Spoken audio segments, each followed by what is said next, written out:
محمد مباركي، عضو الجبهة الاجتماعية المغربية بوجدة.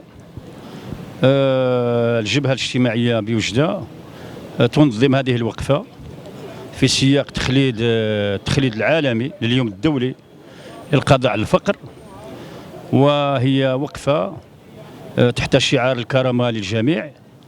وبالتالي بالنسبة لنا هذه الوقفة هي واحد المناسبة للوقوف على ما وصلت إليه الأوضاع الاقتصادية والاجتماعية من ترد ومن تدهور في مستويات عدة، على مستوى الخدمات الاجتماعية الأساسية من صحة وتعليم وتشغيل، على مستوى طبيعة الحال السكن، كذلك على مستوى تزايد الفوارق الاجتماعية والمجالية، وكل المعطيات الرقمية بما فيها المعطيات الرسمية تؤكد هذا الواقع الصارخ من التناقضات ومن الفوارق الاجتماعية والمجالية الصارخة، بما فيها تقارير المندوبية السامية للتخطيط، بما فيها تقرير المجلس الاجتماعي والاقتصادي والبيئي، بما فيها تقرير المجلس على التعليم. إذن كل التقارير تؤكد على أن الأوضاع بالتالي يعني لا تبشر بخير. درجة عالية من الاحتقان الاجتماعي، درجة عالية من التفقير، مستويات قياسية من التهميش، من إعدام الكرامة، وفي نفس الوقت مستويات قياسية من اللا عقاب، ومستويات قياسية من اتساع حجم الفساد وتغول الفساد.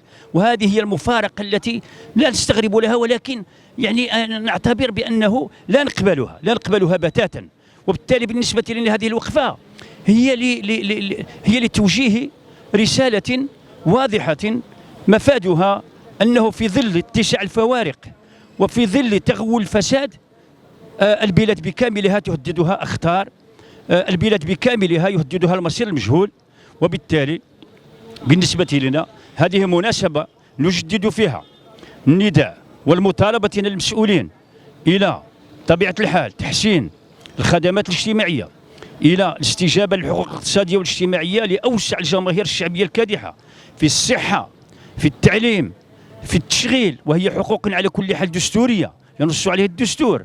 لا يمكن أن نقبل أن يعيش شخص بكلفة عالية مثلا وأن يعيش شخص آخر بدريهمات قليلة. إذن بالنسبة لنا هذا الوضع لا نقبله، ولن يؤدي إلا إلى مزيد من الاحتقان ومزيد من الاستقرار الاجتماعي.